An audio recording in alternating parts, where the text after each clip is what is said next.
నాకు చాలా సంతోషంగా ఉంది. జీవితంలో మనుషులమై పుడతాం, చచ్చిపోతాం, కానీ తక్కువ సందర్భాలలోనే మనకు మంచి పనులు చేసే అవకాశం లభిస్తుంది.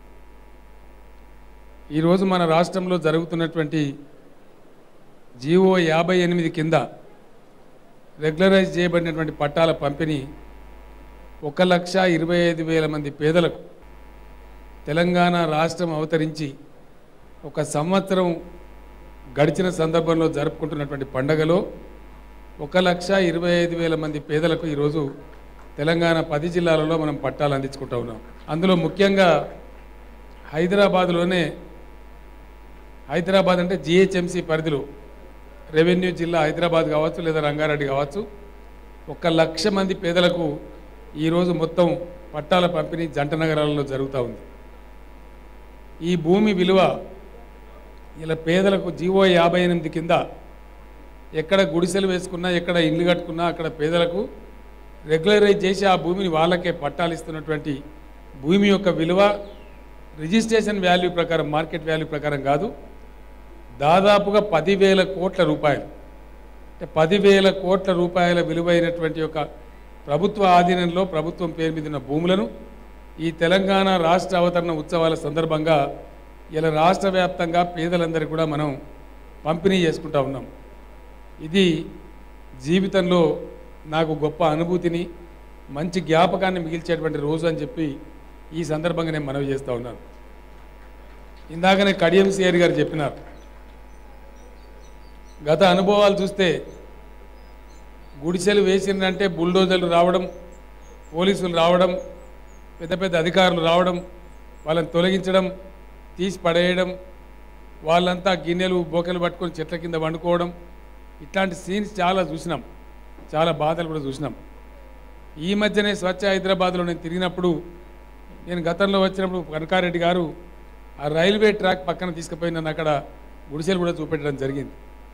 అంటే జంట నగరాలలో దాదాపు 2-2.5 లక్షల మంది ప్రజలు స్లమ్స్లో, గుడిసెలలో లేదా రేకుల ఇళ్లలో లేదా చిన్న చిన్న ఇళ్లలో చాలా అధ్వానమైన పరిస్థితిలో బతుకుతూ ఉన్నారు. హైదరాబాద్ నగరంలో ఇంకొక పక్కన చూస్తే రేస్ కోర్సులు అంటే గుర్ర పందాలు ఆడడానికి 100 ఎకరాల జాగా ఉంది. గోల్ఫ్ కోర్సుల కోసం ఉన్నది 1000 ఎకరాల జాగాలు ఉన్నాయి.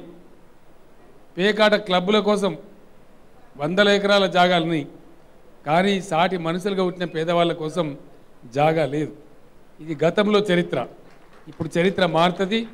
ఇది తెలంగాణ రాష్ట్రం కాబట్టి తెలంగాణ బిడ్డలే, తెలంగాణ గోస తెలిసినటువంటి బిడ్డలే ఇవాళ ప్రభుత్వం నడుపుతున్నారు కాబట్టి 100కు 100% ఈ పేదల బాధలు ఈ ప్రభుత్వం తీరుస్తుందని చెప్పి నేను మనవి చేస్తూ ఉన్నా.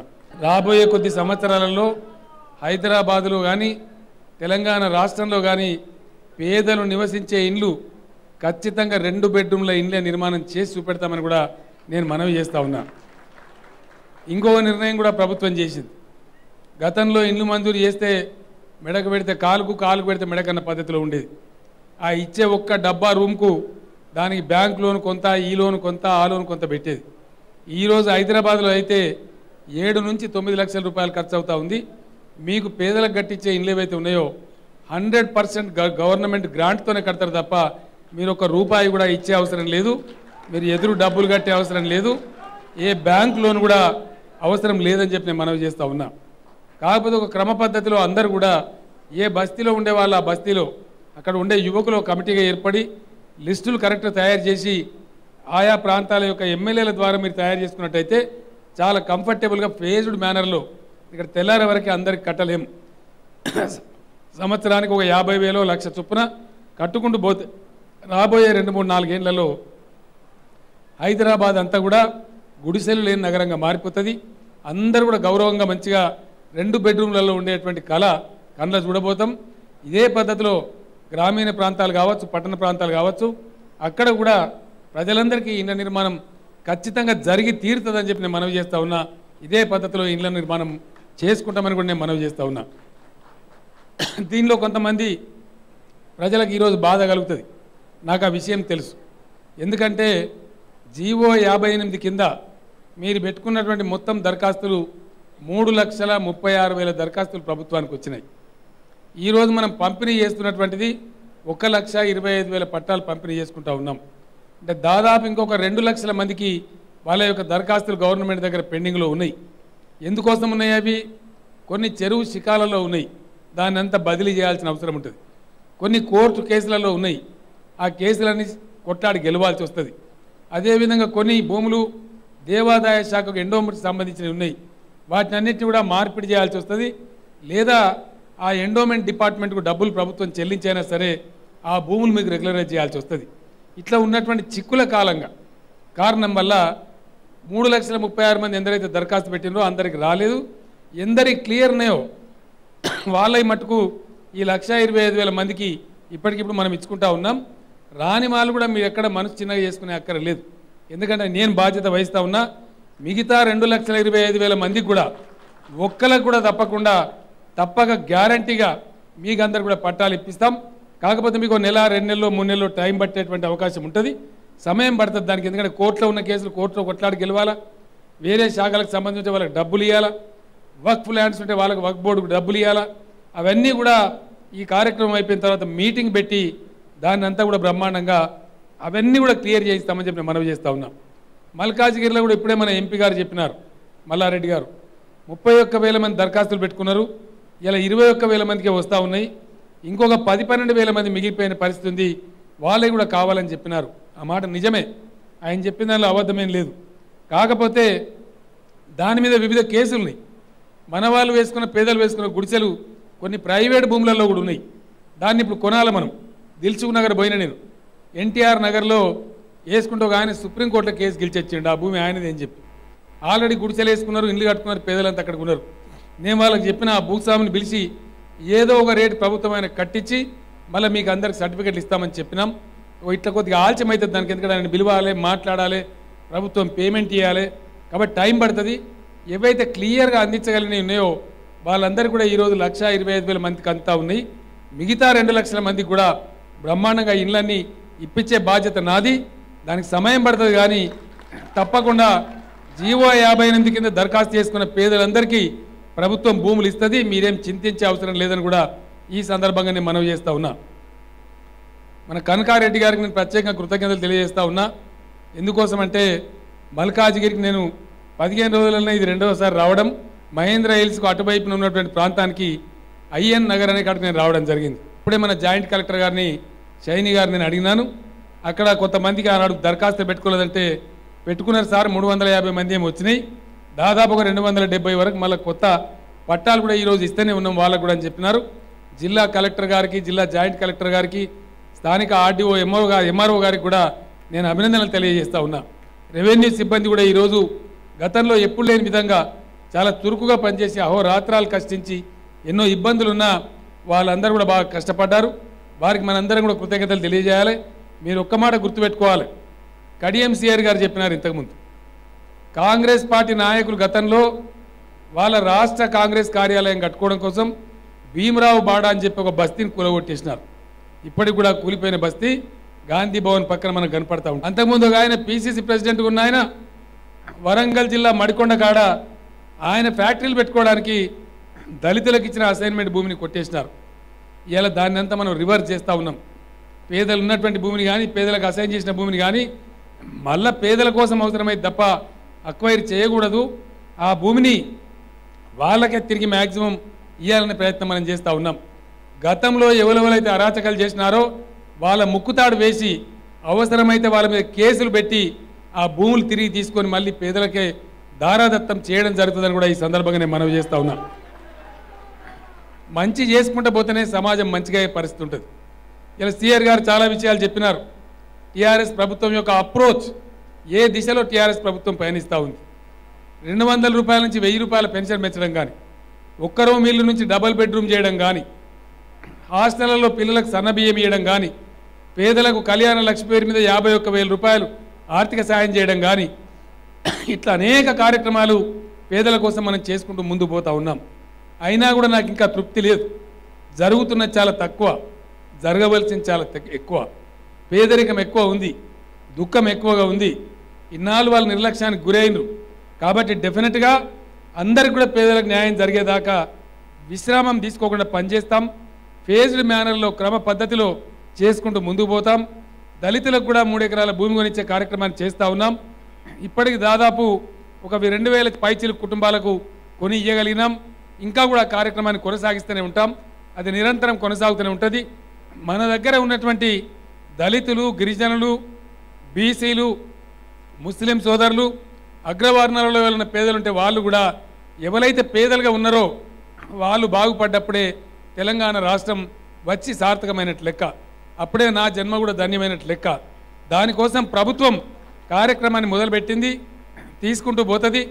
లైక్ మైండెడ్స్ అందరికీ, అభ్యుదయ పథకాములందరికీ నాది ఒకటే విజ్ఞప్తి. దయచేసి మీరు ప్రభుత్వానికి సహకరించండి. మా దృక్పథం ఏందో మీకు ఇప్పుడు అర్థమైంది. మా ప్రయాణం ఎటుందో, మా దిశ ఎటుందో మీకు అర్థమైంది. ఆ ప్రయాణంలో మేము ముందుకు పోతూ ఉన్నాం.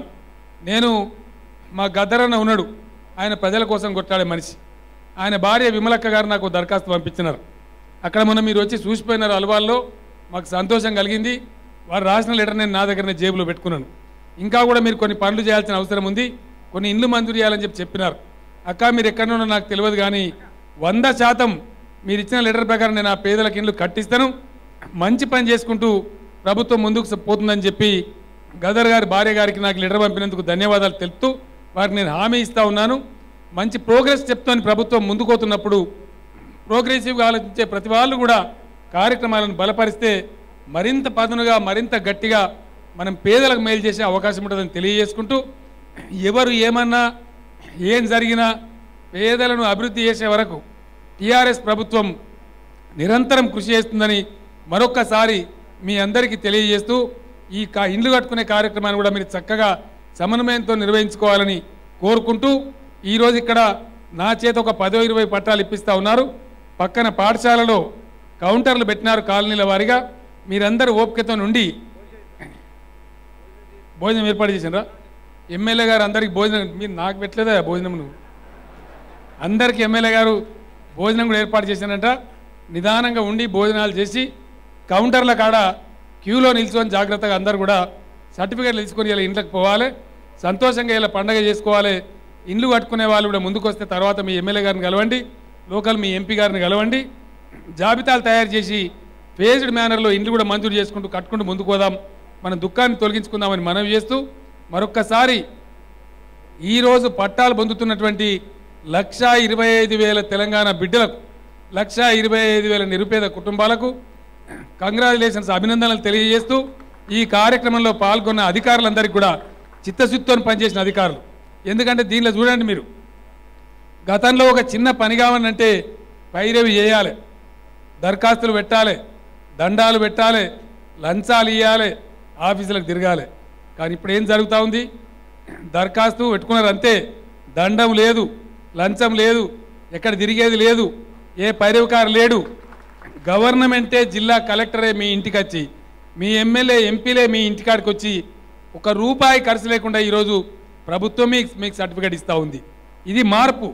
తెలంగాణ రాష్ట్రం లేకముందుకు, తెలంగాణ రాష్ట్రం వచ్చిన తర్వాత ఇది మార్పు. సమైక్య రాష్ట్రంలో చాలా నష్టపోయినాం, చాలా దెబ్బతిన్నాం. మార్పులు చాలా మీకు కనబడతా ఉన్నాయి.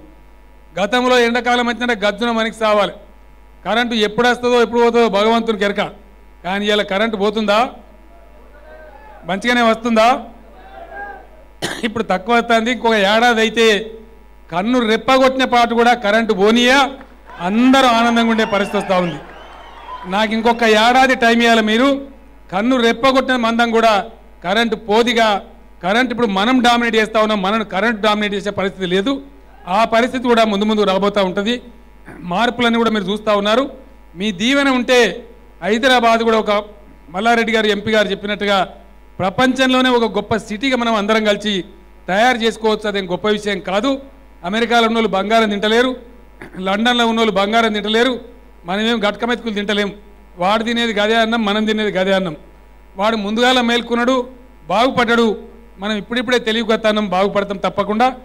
మీ అందరి సహకారం ఉంటే అద్భుతంగా హైదరాబాద్ను మీరు ఎట్లా కలగంటున్నారో ఆ విధంగా తయారు చేసి మీకు అప్పగించే బాధ్యత నాది అని తెలియజేస్తూ, పట్టాలు పొందే లబ్ధిదారులందరికీ హృదయపూర్వకంగా మరొకసారి అభినందనలు తెలియజేస్తూ నేను మీ దగ్గర సెలవు తీసుకుంటా ఉన్నా. జై తెలంగాణ. ఎట్టి పరిధిలో ఇది చంద్రబాబు నాయుడు గారికి సంబంధం ఉందని హోంమంత్రి గారు మాట్లాడారు. నాయన నరసింహారెడ్డి గారు హోంమంత్రి గారు మాట్లాడారు. హోంమంత్రి గారు నేను చెప్పేది ఏంటంటే ఈరోజు 2 విషయాలు. చంద్రబాబు నాయుడు గారికి ఇందులో సంబంధం లేదు. చంద్రబాబు నాయుడు గారికి టేబుల్ ఏదో రికార్డ్ చేశారని చెప్తే అవి కూడా దమ్మంటే చూపెట్టి కాదంటలేదు. ఎందుకంటే ఈ ఎట్టి పరిధిలో చంద్రబాబు నాయుడు తప్పుడు పనులకి ప్రోత్సహించడం ఎక్కడా కూడా చంద్రబాబు నాయుడు ఇందులో సంబంధం లేదు. పదే నాయకులు ఏ నాయకులు చెప్తారంటే అవినీతిలో కూడిపోయిన జగన్ గారి